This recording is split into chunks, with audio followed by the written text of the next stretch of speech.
Mirador, tour de chroniqueur se déboutonne sur le vif. Voilà donc, nous continuons notre tour de chauffe. Emmanuel, Dr Diané et Oyegui Lavogui maintenus en détention. Oui, c'est la décision finalement que la chambre d'instruction, la chambre de contrôle de l'instruction de la CRIEF a prise concernant M. Oyegui Lavogui et Dr Diané, l'ancien ministre de la Défense nationale. Donc la justice a décidé de prolonger donc leur mandat de dépôt, ce qui veut dire qu'ils sont peut-être répartis pour 8 nouveaux mois de détention préventive, parce que la CRIEF, je pense que c'est 8 mois le mandat de dépôt renouvelable. Donc ça veut dire qu'ils sont repartis encore pour 8 mois, comme un peu Kassori Fofana.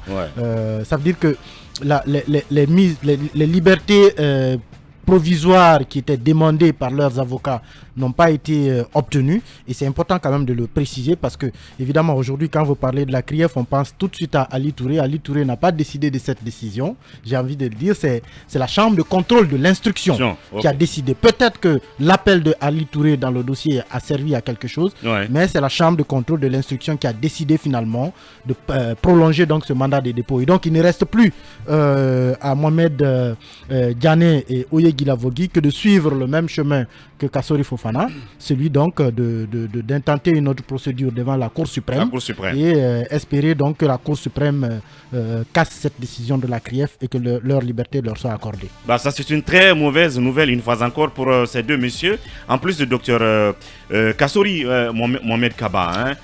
Une fois que ils doivent désormais être stoïques, mais accepter finalement cette situation. Oui, ils suivent leur destin, c'est la loi qui est appliquée, c'est le droit qui est dit à la CRIEF, donc aux avocats de se battre à leur façon, parce que ça ne sert à rien désormais d'entamer cette polémique au niveau de la CRIEF.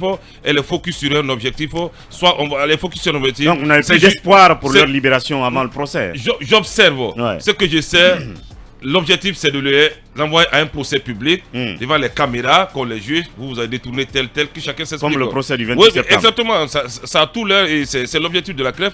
Donc attendons. Mais sauf que ce procès-là aussi retarde, je ne sais pas, un point de vue. Ce serait bien, à mon avis, justement, ce que Kaba est en train de dire. Parce que si le procès est public et que Kassori Fofana et tous les autres clament autant leur innocence, c'est une occasion pour eux, à la face du monde, de prouver que le dossier est vide. Tout à fait. Et c'est important justement que ce procès se tienne, de mon point de vue, qu'il soit public. Oui, sauf qu'il n'arrive pas, c'est là en fait. Non, mais il se tiendra tôt ou tard, parce que même le mandat de dépôt qui vient d'être renouvelé, ce sera 8 mois. Pourquoi c'est si long? Au bout des 8 prochains mois, la CRIEF est obligée de tenir un procès. Évidemment. Ça c'est clair, elle est obligée au bout de 8 mois. Bien, Talibé, il y a aussi l'autre aspect, un peu en rapport avec l'actualité politique, parce que si on parlait de décrispation globale que recherchaient les facilitatrices, à un moment donné, c'était justement pour, entre autres, faire libérer ces messieurs-là qui sont effectivement suivis pour des raisons économiques, mais qui en même temps sont des politiques.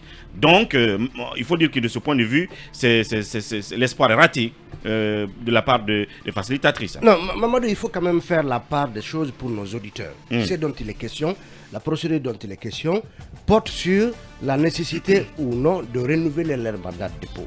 C'est-à-dire, est-ce qu'il faut continuer à les garder en détention ou leur permettre d'obtenir une liberté le temps que le dossier connaisse son évolution en termes d'enquête, en termes de préparation jusqu'au procès.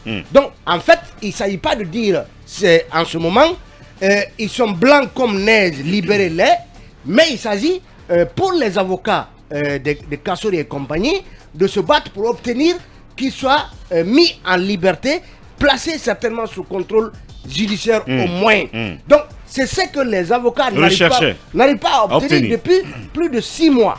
Donc, toute cette bataille-là autour, en tout cas entre la première chambre de l'instruction, la deuxième chambre de l'instruction et la chambre de contrôle de l'instruction, c'est pour que ces messieurs puissent au moins bénéficier d'une liberté conditionnelle. Donc, c'est à ces différentes actions que s'oppose le procureur, parce que Emmanuel l'a dit, c'est pas le procureur qui a décidé qu'il reste en détention, mais on se rappelle bien que suite aux décisions de la première chambre de l'instruction et de la deuxième chambre de l'instruction en faveur d'une remise en liberté de ces messieurs, le procureur s'est donc opposé, a fait appel de ces différentes décisions au niveau des deux chambres de l'instruction. Maintenant, la chambre de contrôle de l'instruction a suivi le procureur dans son opposition à leur remise en liberté. Alors, la suite justement aujourd'hui, c'est que ces avocats vont devoir aller devant la Cour suprême, se pourvoir donc en cassation,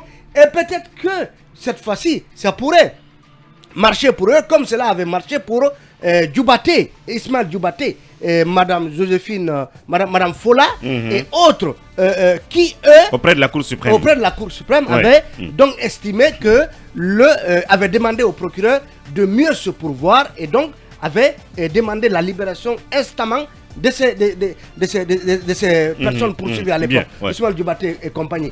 Donc ça veut dire que les avocats n'ont plus d'autre choix que d'aller. C'est la dernière procédure, le dernier levier qu'ils ont. Voilà. Est-ce que ça marchera pour Kassori? Oui. Est-ce que ça marchera pour Oye? Est-ce que ça marchera pour Dr Diané? C'est la question qu'on se pose quand on sait par ailleurs que la Cour suprême, elle est connue pour sa lenteur par rapport à l'examen des dossiers. Alors, pendant ce temps, est-ce que d'ici à ce que le procureur, la Cour, parce que, en tout cas, si on a une bonne compréhension de la procédure, dès lors que la Cour suprême est saisie, on devra attendre qu'elle se prononce avant éventuellement de décider de l'ouverture ou non d'un procès. Donc la procédure pour le moment reste suspendue le temps que la Cour suprême se prononce. Ça veut dire que Kassory et compagnie vont devoir rester encore quelques jours ou peut-être quelques semaines en prison, le temps que cette Cour suprême se prononce. Et je parlais entre-temps de la décrispation politique recherchée, en rapport aussi avec ces mêmes messieurs, même s'ils sont poursuivis pour des faits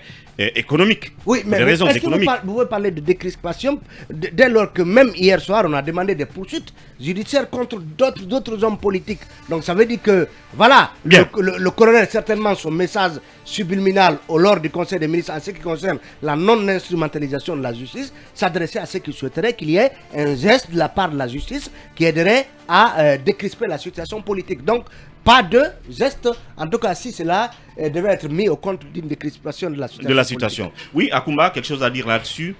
Non, en fait, moi j'aimerais simplement dire que si vous chassez trop quelqu'un qui a peur, vous risquez d'attraper quelqu'un qui est très courageux. Bon, peut-être que c'est très mal traduit parce que c'est un proverbe peul qui dit que ça radike hul donc sous donangata. Bien. Mais ce que je voudrais dire, c'est qu'il faut qu'on soit quand même équitable. Comme je le disais avant-hier, la justice, c'est quand même quelque chose d'idéal. Mais la justice, on le sait, elle peut être aussi injuste. Je pense que les poursuites dans la catégorisation de délits, les poursuites dont font l'objet M. Kassory Fofana, M. Oyegui Lavogui et M. Mohamed Diané sont si spécifiques que la prison serait probablement l'exception. Je pense qu'en matière de délits économiques et financiers, c'est plutôt le recouvrement de ce qui est présumé avoir été volé qui est primordial. Bien. De toutes les façons, suivant le procès, on verra l'issue. J'imagine qu'on est en train de faire campagne pour quelqu'un. Bien. Mais ce procès-là, il viendra quand? Parce que si, comme Emmanuel le dit... On est déjà dans le procès, parce qu'on est dans les procédures. Oui, moi, non, je veux dire, il s'agit d'un procès public, le procès public auquel il fait allusion, qui va examiner les faits qui sont reprochés à ces messieurs. Donc, ça veut dire, si c'est 8 mois plus 8 mois, ça veut dire que ces messieurs pourraient Le procès peut intervenir avant les 8 mois, il suffit que le parquet... J'ai dit voilà, ça veut dire que le parquet... Il suffit que le parquet soit prêt. Peut se donner 16 mois, donc, avant que cette affaire ne soit appelée à la barre. Bien. Donc, voilà. Évidemment, attendons donc ce procès ou sinon la suite de la procédure ou sinon la sortie de la Cour suprême sur ces deux cas, Kassory et les autres.